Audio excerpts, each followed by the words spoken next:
Imagine you're at a peaceful farmer's market, celebrating your daughter's birthday, when 6 strangers surround her, accusing your family of abandoning innocent babies.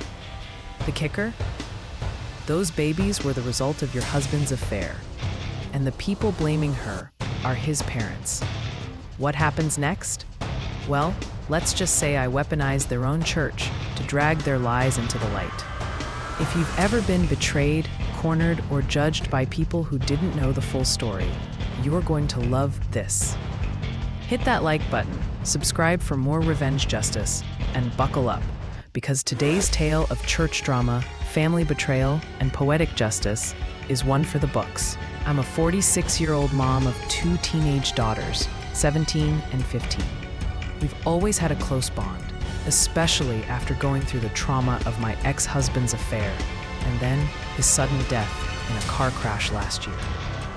He didn't just cheat, he created a second life. And when both he and his affair partner died, they left behind 2 little boys, orphaned and born from betrayal. My daughters were the ones who uncovered the affair, and it broke them.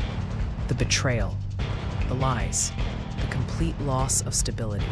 And yet, the people who should have protected them, my ex's parents, did the exact opposite.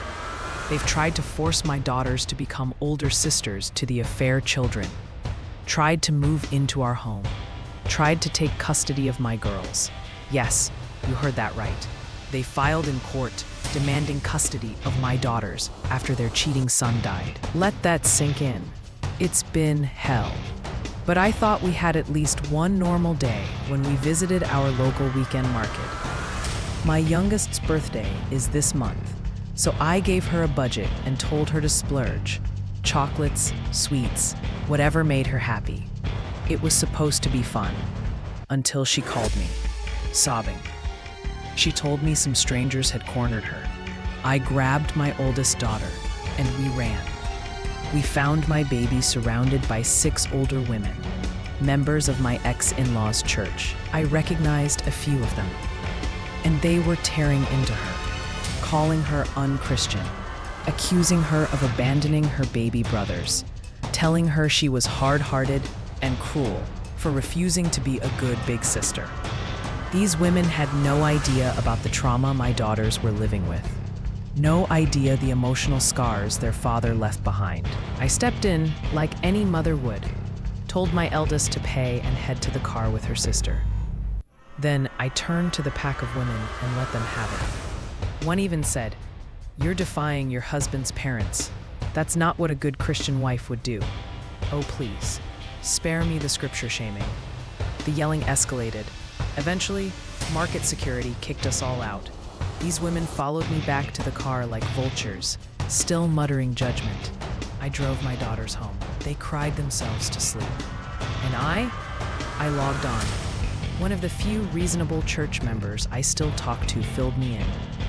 My ex-mother-in-law had posted a dramatic, twisted, Hallmark-worthy sob story to the church's Facebook group. She claimed I was heartless, that I was abandoning her and her husband, that I refused to care for the poor orphan boys her saint of a son left behind. She even said the affair partner was our surrogate and I rejected the boys because they were male. Let that vile lie wash over you.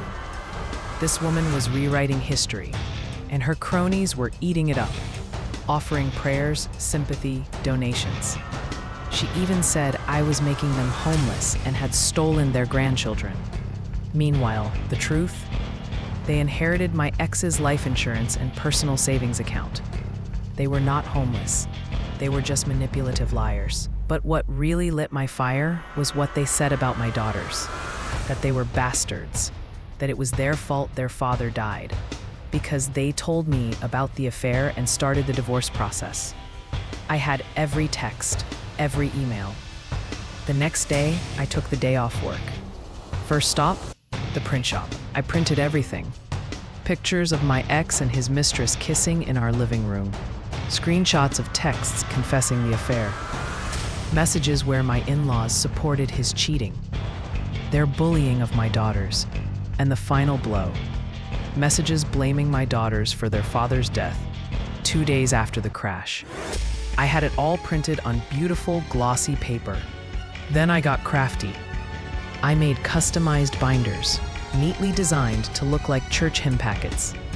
On the first page, a full-page photo of my ex and his mistress making out.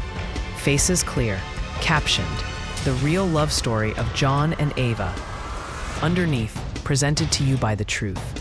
That Sunday, I showed up to the church, early. There's a table in the back with spare hymn packets for those who forget theirs. No one checks them, so I slipped mine in, at least 25 copies, front and center, and left. It took less than an hour for the church gossip mill to erupt. The Facebook group exploded. People were stunned, furious, disgusted. Turns out, even in a slightly backwards church, cheating is still a massive taboo. It doesn't matter how many fake stories you spin. If you lie in God's name, you pay the price. The pastor had to step in to beg people to tone down the language online. The names my ex and his mistress got called, let's just say some were biblically savage. As for my ex-in-laws, their support system vanished overnight. They were shunned. They had to leave the church. But here's the cherry on top. I received 2 apology letters, handwritten, to my daughters, and an invite back to the church for support and healing. Apparently, I had strayed from the light because of the pain, but my actions were understandable. They even called my husband's affair partner a Jezebel.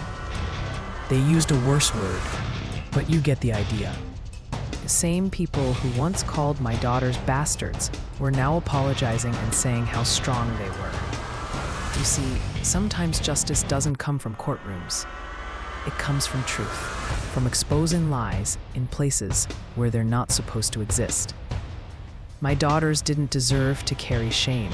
They deserved peace. And finally, they got it.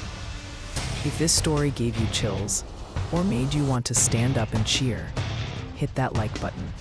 Share it with someone who needs to hear it, and tell us in the comments, what's the most satisfying revenge you've ever seen? Subscribe for more real-life stories that prove one thing: karma always finds a way.